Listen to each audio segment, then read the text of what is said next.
On the news, National Assembly passes 2025 budget. Senate amends provision of development commissions. NYC Act, to the Northwest Development Act, to the Southeast Development Commission Act, to the Southwest Development Commission Act, all are now brought into conformity with the Nigerian Constitution. Plus, civil society organizations empower stakeholders on proposed gender bills. That's not the way it works. If you go in and you win, depending, they usually set a minimum threshold, of course, so that everybody won't just come. It will be an all-comers affair. A very warm welcome to you on NTA Parliamentary News. I am Abubakar Galadima. The National Assembly has passed the 2025 appropriation bill totaling 54.9 trillion naira, indicating an increase of 700 billion naira on the earlier figure of 54.2 trillion naira. The budget was passed following consideration of the report of the Committee on Appropriation at both chambers of the National Assembly. A couple of weeks after President Tinubu's assent to two regional development commissions bills covering the Northwest and Southeast, meant to bridge development gaps in the regions, the Senate has made some needed legal amendments in the rules guiding the implementation of optimum results. National Assembly correspondent Lami Ali tells us why. Clause 14 of the Northwest Development Commission Establishment Act Amendment. Senate Leader Kweyemi Bamidele raised the motion for the Northwest and Southeast Development Commissions Act amendment bills, as well as the amendments to the Southwest Development Commission Establishment Bill and the bill to establish National Youth Service Corps Trust Fund. He gave reasons for the amendments, all of which deal with funding. The funding clauses for the Commission and the fund which are proposed to be established as provided in these bills appear to contradict Section 162 of the Constitution of the Federal Republic of Nigeria 1999 as amended. The Constitution is supreme, and any law that contradicts the Constitution shall be null and void to the extent of the contradiction. By these various amendments, from the NYC Act, to the Northwest Development Act, to the Southeast Development Commission Act, to the Southwest Development Commission Act, all are now brought into conformity with the Nigerian Constitution. Senate has also amended the Orthopedic Hospitals Management Board Act to enable the establishment of an orthopedic hospital in Toro, Bauchi State. You will all know that they are not enough. And that's why in most cases people travel very long. This hospital will also serve the people of the neighboring states and Nigeria in general. Other considerations during plenary inside the Red Chamber include the first reading of 5 bills, among them a bill that seeks to amend the Electoral Act. Senate has in the meantime intensified efforts to fast-track the passage of the tax reforms legislation to achieve the vision of President Tinubu. Ease of doing business. That is why we see it. And this is one of the essence of the reform bills. I'm very optimistic that in the next 12 months, we'll see a lot of changes. And when you are talking about like how much, Mr. President is looking at before 2031, we have $1 trillion economy. The tax reform bills are seen by economists as a game changer for Nigeria in terms of shoring up revenue to enhance service delivery for the good of citizens. From the National Assembly, Lami Ali, NTA News. From a bone of contention to consensus building. That is the story of the 4 tax reform bills of the present administration, which has now scaled second reading at the House of Representatives.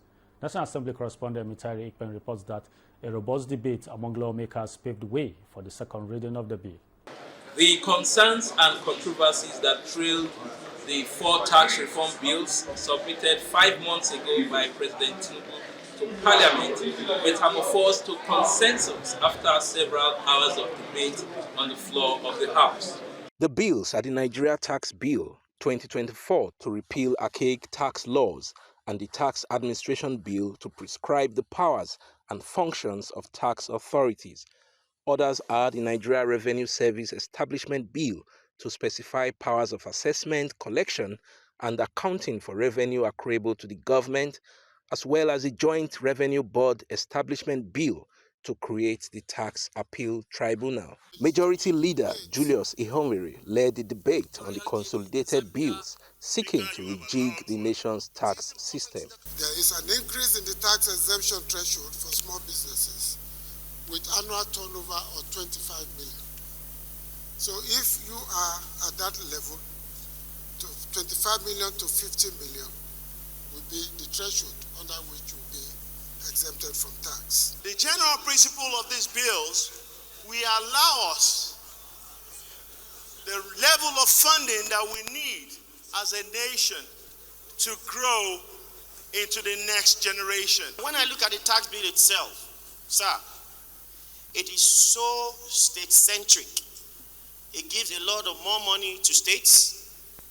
Federal government reduces is 15% to 10% and gives the 5% to states. If Nigeria, with over 250 million people, has about half of its population as women, I see this bill and this fiscal reform as a good time for Nigerian women. Other lawmakers expressed areas of concern that should be addressed at public hearings. There is the concern of burdening the taxpayers. Then also there may be some level of exclusion where technology cannot reach. One good thing is that innovation is coming. It could be difficult, but it is desirable.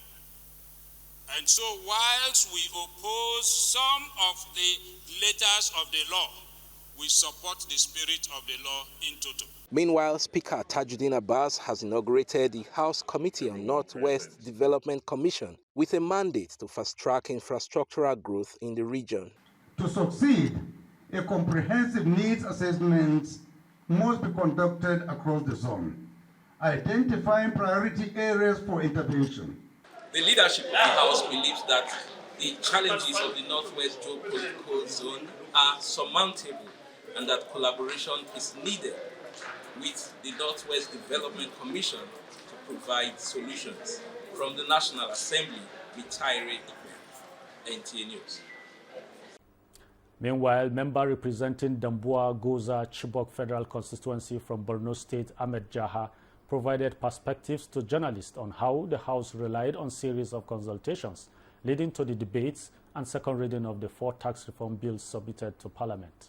When the President was advised to withdraw the bill from the National Assembly, he insisted that the National Assembly should do their job. As a Democrat, as a member of the Parliament in the past, and as a Senator, he knew exactly what the procedure is left for the members to either reject the bill or accept the bill.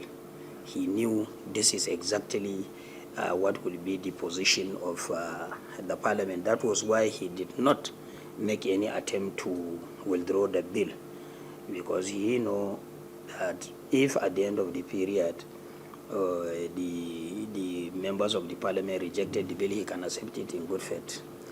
But fortunately, he was able to make some compromise, which in democracy, compromise is very, very paramount.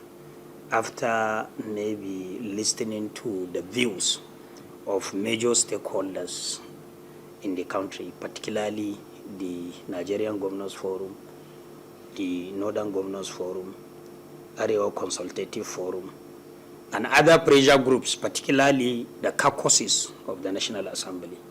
The Northeast rejected the bill, Northwest rejected the bill, North Central rejected the bill, some part of the Southeast, South-South rejected the bill. In fact, in silence, some members from even the Southwest have their own reservations or concerns over the bill. So the President conceded some of his position, and we equally conceded some of our position, and reach a stage of equilibrium based on what the Governors Forum and other stakeholders across the country have concluded their position. To me as a person, I'm not speaking on behalf of my colleagues or on behalf of the National Assembly. To me as a person and as a representative of Chibok, Dambuwa, Goza, I am satisfied on the following conditions. One, if the derivation formula, as clearly stated by the submission of the Governors Forum, Arewa Consultative Forum, and some interest groups in the North, specifically defined what and what contains the derivation, is where my reservations are. If the 30% derivation they were asking is a derivation based on consumption, I have some questions that may require answers from the FIRS. And these questions are: one, do they have the technology to track consumption in every nook and corner of the country? Two, do they have the infrastructure to do the collection, compilation, and the distribution accordingly? Three, do they have the instrument to improve their collection efficiency from the current 20% collection efficiency to at least 70 or 80% collection efficiency as is being obtained or as it obtains in other African countries, particularly South Africa, Equatorial Guinea, and Zambia? Their collection efficiency is about 70%. So Nigeria, being the largest, most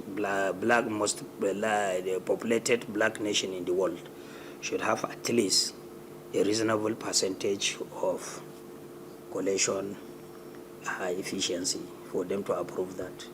If we are convinced beyond any reasonable doubt that they have the infrastructure, they have the technology to track consumption, no matter how remote a community is, then we'll be satisfied with the position of the Governors Forum that accepted 30% based on derivation.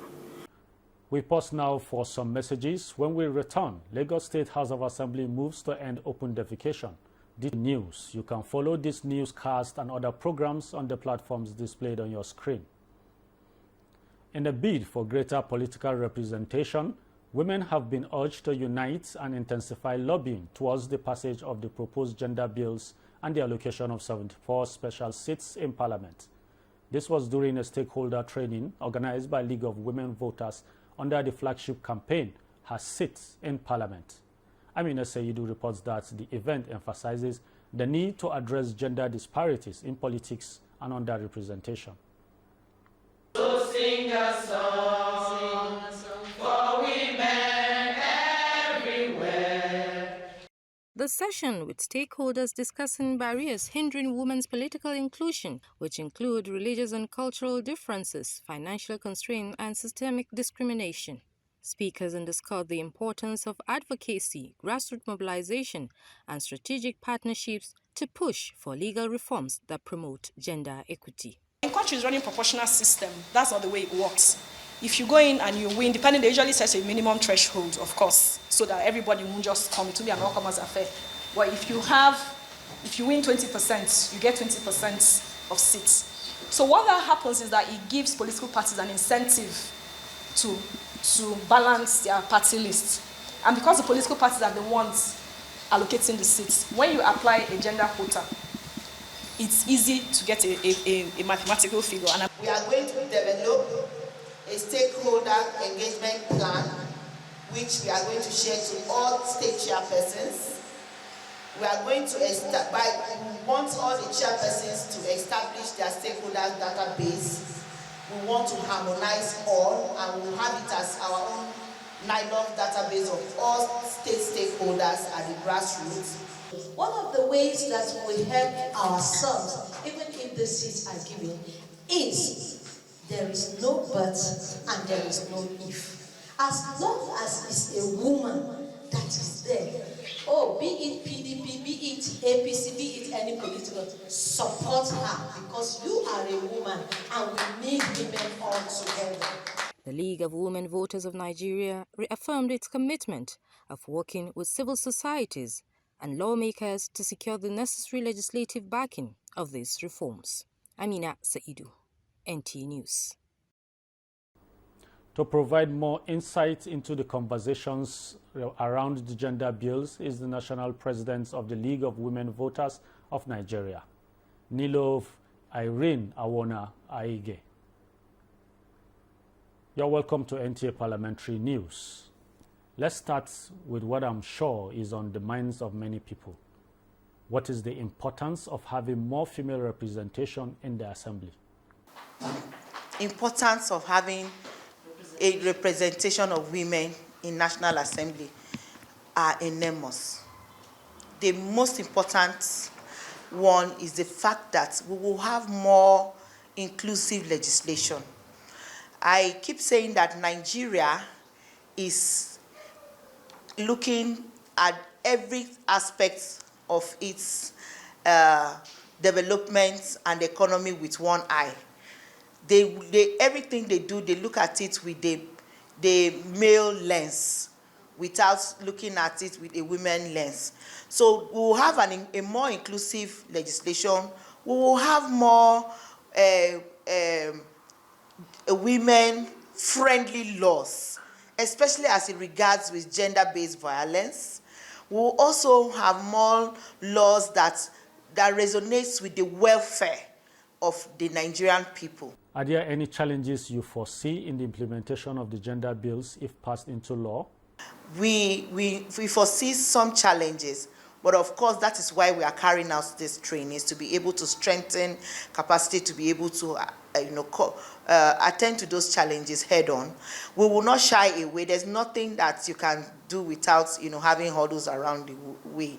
But we believe that if all hands are on deck, if every gender-based organization is interested, if every well-meaning Nigeria takes this as a cause, if every father, mother, brother, sister in this country takes this bill as a challenge that it should be, passed into law, then all the challenges will become very moleholes. Moving on, the Lagos State House of Assembly has called on Governor Babajide Sanwo-Olu to come up with stringent actions against open defecation with a view to forestalling any outbreak of epidemic across the metropolis. Speaker Mojisola Maranda made the call at plenary where the menace of open defecation was raised under matters of urgent public importance. Musa Tuilat completes the report. Going by UNICEF statistics, Nigeria will require not less than 20 million toilets to eliminate open defecation with a view to attaining Sustainable Development Goal number 6 on universal access to sanitation. This staggering revelation informed the motion raised by the Chairman, Committee on Information, Strategy and Security, Honorable Stephen Ogundipe, under matters of urgent public importance. Open defecation contributes to urban decay, making certain areas unattractive for business and tourism. Oshodi is a business center, and we want it to continue to strive. Ending open defecation is not an impossible task. Many nations have successfully tackled this issue. If we have toilets around the place, it will create employment for our people.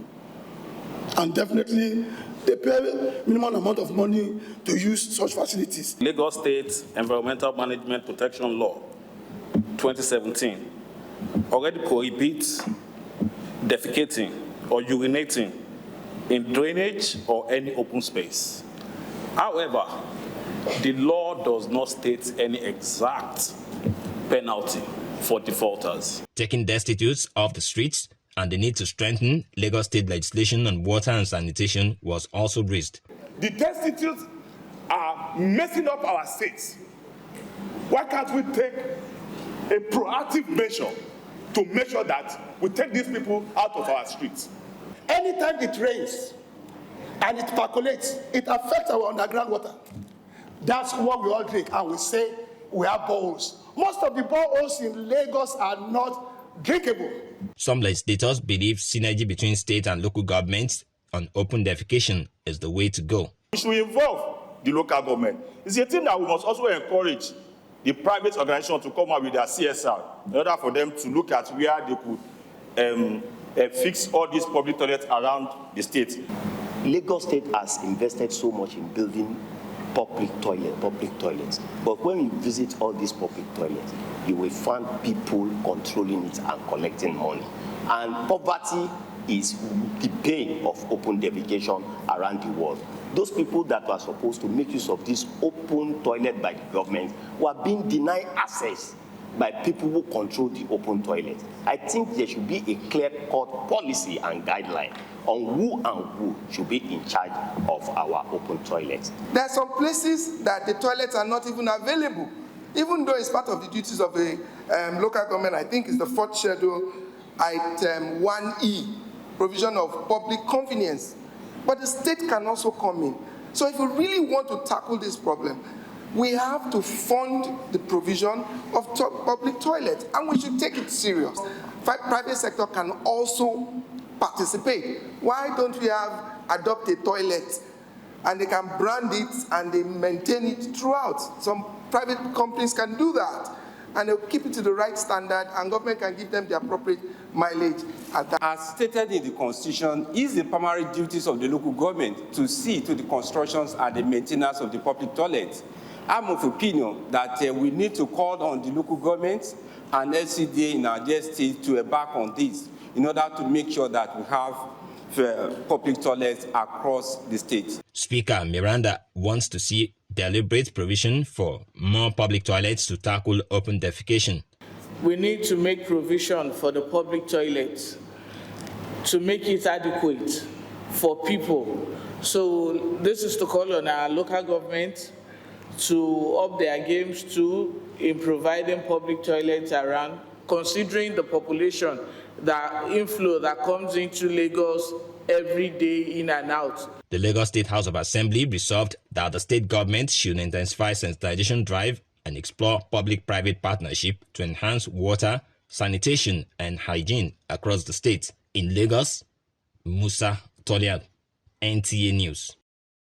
Poho's family of NTA away from parliamentary matters, in the words of an American revolutionary Malcolm X, an investment in education pays the best interest. And armed with these facts of life, the family of an assistant manager in the programs department of the Nigerian Television Authority NTA headquarters, Philomena Pohol, rolled out drums to celebrate their son, De Abava, Patrick, as he bags a bachelor's degree of science in industrial technology and education from the Federal University of Technology, Mina, Niger State. Fatima Usman has the reports. According to a popular saying, education is the passport to the future. For tomorrow, they say, belongs to those who prepare for it. This best describes the atmosphere at the Federal University of Technology, Mina's 2023-2024 convocation ceremony, as the institution came alive with about 6,000 graduating students conferred with various categories of degrees in different fields of study.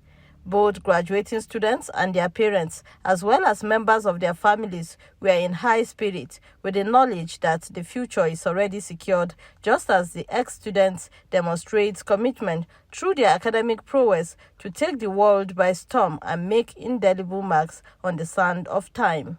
Among these families, who are full of excitement and high expectations for the future, is that of the Assistant Manager Programs of the Nigerian Television Authority NTA headquarters, Philomena Pohol, whose son, Deabore Aundana Patrick, joins the League of FUT alumni as he bags Bachelor of Technology, Industrial and Technology Education. Mother and son showed their enthusiasm this way. I am so happy.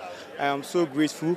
First of all, I'm grateful to God for His guidance, His protection, His blessings, His favor, for keeping me safe and sound to be able to complete my studies in the university. Secondly, I want to thank my beautiful mom, which is here. I thank her for all her efforts. I call her my superwoman because she's really wonderful. She has been the one who has single-handedly taken care of me right from my nursery school, primary school, secondary school, and now my tertiary school. I am overwhelmed with joy. I'm a happy mother, a happy parent. It is not easy coming all this far, from nursery to this point.